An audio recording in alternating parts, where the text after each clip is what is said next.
Okay, so a couple days ago, I made a video on the Heisman Award and how I think it's a lot more than just being flawed. If anything, I was actually going to create a second video, but while I was doing research, I decided to take a little break. I was also doing some other stuff, other content that I do. If you want to check out my gaming stuff, this is my gaming stuff. If you want to check it out, you can. Anyways, I decided to watch some YouTube, scroll through some videos, and then a video popped up on my feed.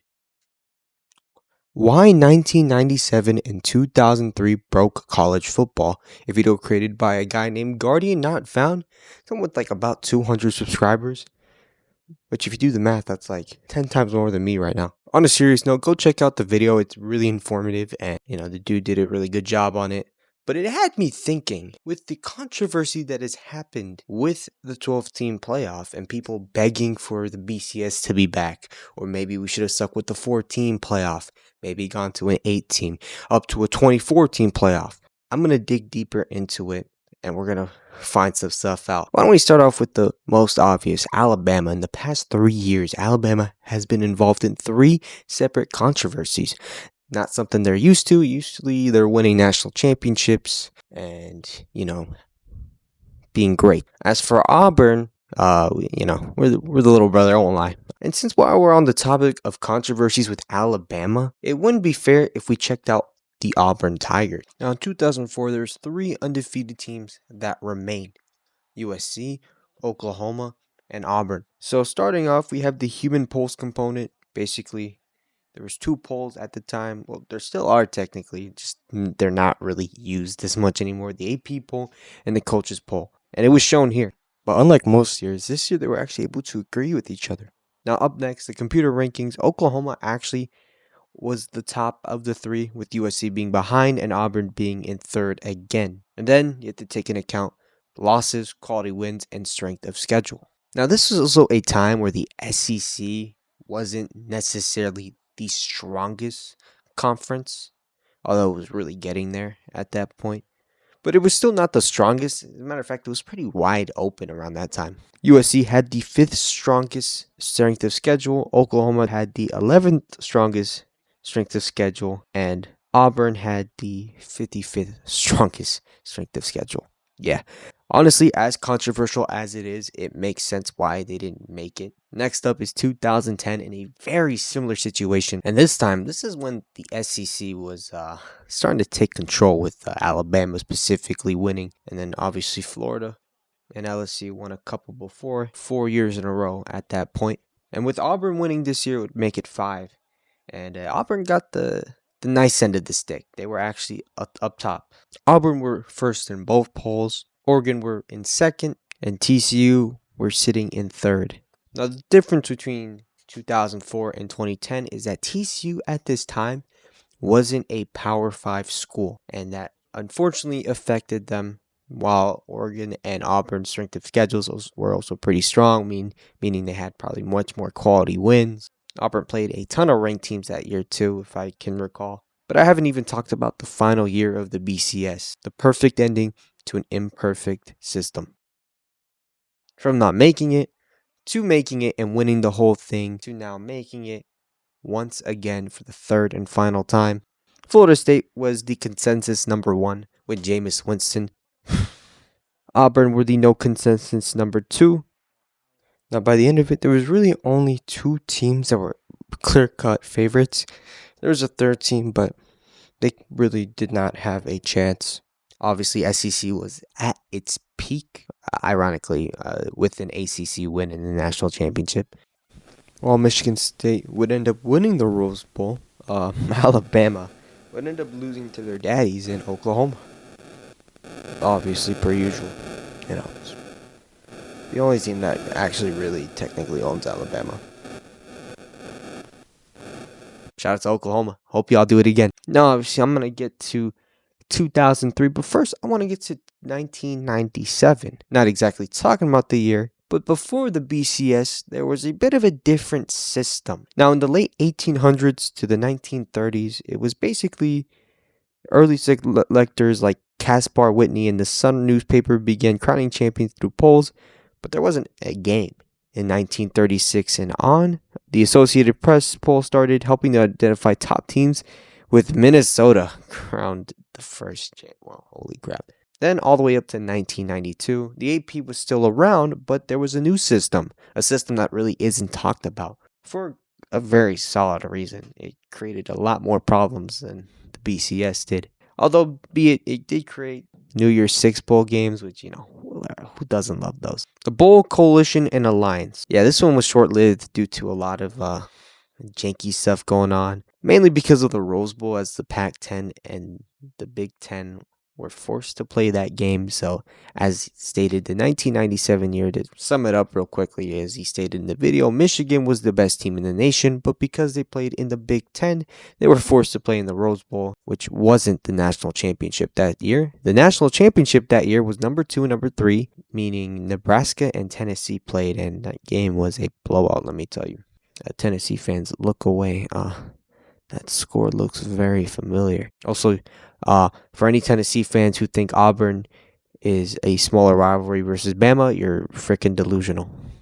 Mainly Damon Harris. I'm talking to you, bro. Come on. Now, after coming to my senses, the Bowl Coalition and Alliance era might be one of the worst and, for good reason, the most forgotten era in college football history, which is why the thing that came after it is so memorable, because it was not only much better, using that very lightly, but much more chaotic and memorable.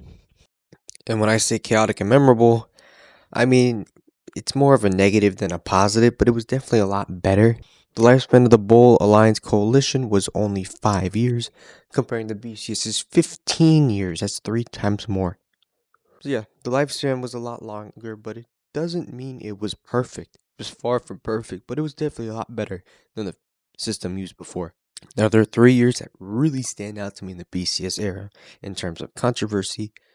2003, which I will get to later. 2011, and probably the least talked about out of these 3, 2001. Now, here's the controversy for the 2001 BCS. Nebraska getting selected for the national championship game over undefeated Miami, Colorado, and a 1-loss Oregon team, despite Nebraska actually losing to the same Colorado team and also not making it to their conference championship. While Oregon, who was number 2 in the polls, was actually penalized because of their strength of schedule. Yeah, so basically, Nebraska got some very nice treatment despite their big loss to Colorado, who were also very good that year. Similar, along with also Oregon having a very weak strength of schedule, which has affected in this BCS system. The national championship ended up being Nebraska and Miami, and Miami, yeah, that team was electric. 2011 is a lot more tame than 2001, but it's still pretty controversial. It's pretty much the season that started the conversation for playoff football, and that happened due to Oklahoma State and Alabama being the final team for that number 2 spot. LSU already had the first spot locked in. Now it was pretty much to be decided who was number 2. Bama lost to the LSU team.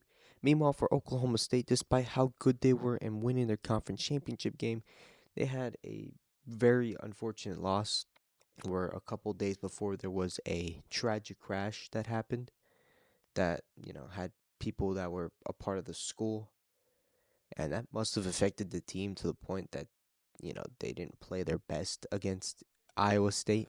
Yeah, it's unfortunate, but that was the reason why Alabama made it over LSU, despite it being a much cooler story, because despite that, they would end up winning out. But yeah, this one was pretty much the beginning of the end for the BCS. So let's go back to this year with Alabama making it over Notre Dame and Miami. It's no news. To be fair, their competition was very mediocre, and the 2 teams that they did play that were very good, they ended up losing to, although be it by an extra point and by 3 points. So, kudos. Alabama, on the other end, lost by 14 points to a Florida State team that used their whole playbook in one game. They also lost to Oklahoma, which isn't a bad loss, and they lost to Georgia too in the conference championship. Not a bad loss either, until you realize that everyone in the nation, no, not even in the nation, everyone in the world had more rushing yards than Alabama. Even people who don't even have the ability to walk had more rushing yards than Alabama. And yet, for some weird reason, because they had injuries, Does that ring a bell? Injuries? They had injuries. They get a benefit of a doubt. What about when Florida State got screwed over just because their quarterback went down? One guy went down compared to 10 guys who didn't play. And you're telling me that that Bama made the playoffs. Oh, but conference championship games, they need to matter. In what sense? In what sense? There's this underlying issue, right? I've had an argument with a friend of mine who's a Bama fan, so we argue a lot. Talking to you, Len. On a serious note, conference championship games have always had this weird sense of feeling, right? They feel like they matter, but they don't at the same time, depending on the narrative. This year, the narrative was, congrats, you played that extra game, and because the other 4 SEC teams that made it in are sitting there, or technically 3 SEC teams, are sitting there and didn't, they're probably not going to get affected on what happens. You get to stay in the playoffs despite you losing by a ridiculous amount of points. Meanwhile, for BYU, a team with 1 loss to a very good Texas Tech team, mind you, got blown out the pretty similar fashion, had more rushing yards than Bama, obviously, but lost a spot. They weren't in a playoff spot to begin with, but it has you thinking. And now, the big one I wanted to talk about, 2003. Imagine going as a heavy favorite. You are considered one of the greatest college football teams to ever grace the field. Mind you, this is after the Miami years. Specifically 2001, Oklahoma goes out there and completely sharts their pants. 7-35 was the final score. And for once, Kansas State didn't, choke for once. Matter of fact, they weren't even playing for anything other than to show up at a Big Six bowl game. That's all they were showing up for. A lot of controversy with that, and we'll talk about that some other day. Meanwhile, USC, who didn't have a Pac-12 championship game, did have a game that week. To sum it up, they played Oregon State. Come on, you know how that went.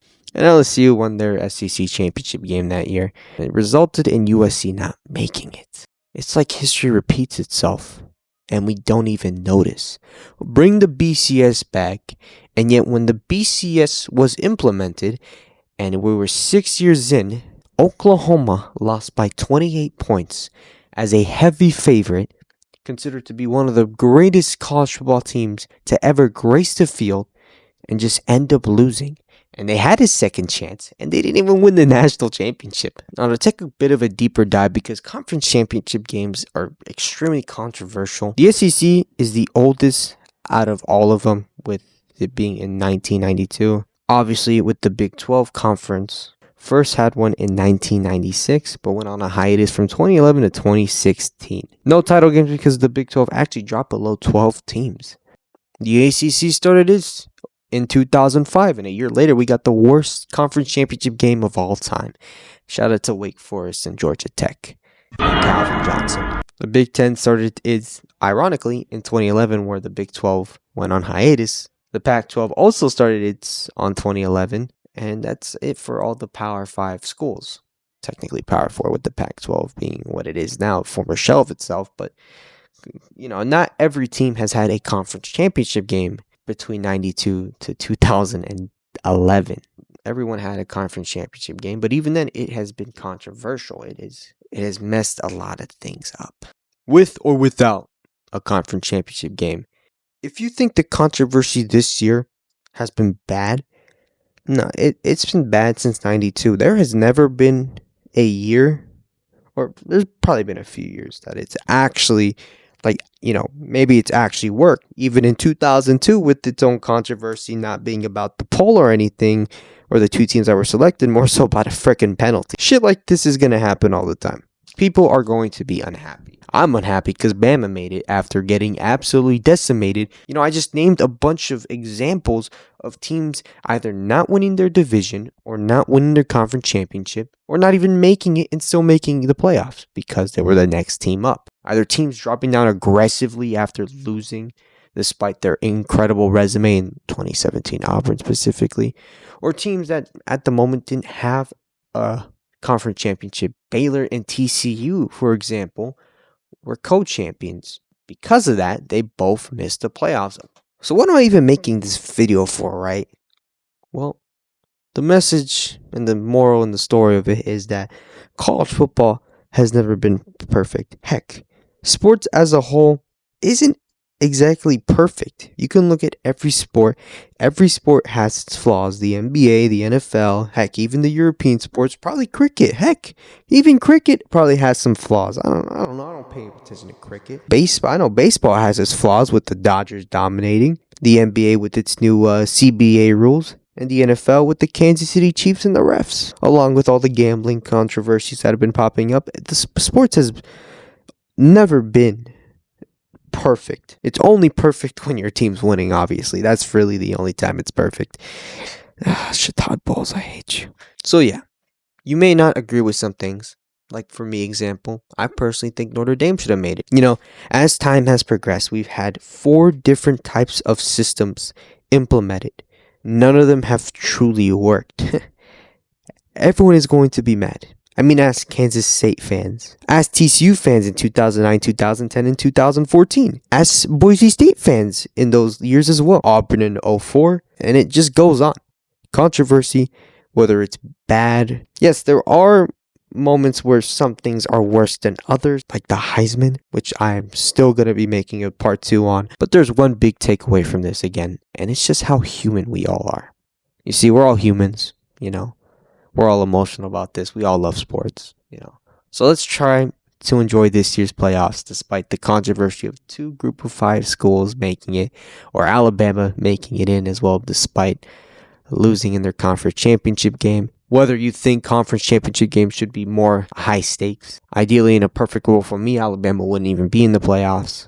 I wouldn't mind having the 2 group of 5 schools in there. Now group of 6 technically with the Pac-12 and that whole debacle. Both Miami and Notre Dame making it in, but hey, nothing is truly perfect. Different eras, different times, and in this era, conference championship games is only an extra game, and it's not something that's high risk as it was for the, 4-team playoff, and as chaotic as it was for, figuring out what teams to choose because not every team and conference had a conference championship game, and for 92 to 97 for the new implemented bowl system where just nobody knew which was, the national championship at moments, with, 97 being a big example, with Michigan somehow missing it despite being the best team in the nation. But yeah, that's my take on it. I still wish Bama wasn't in it, but hey, could be worse. Could be a lot worse. It's probably going to get worse, isn't it?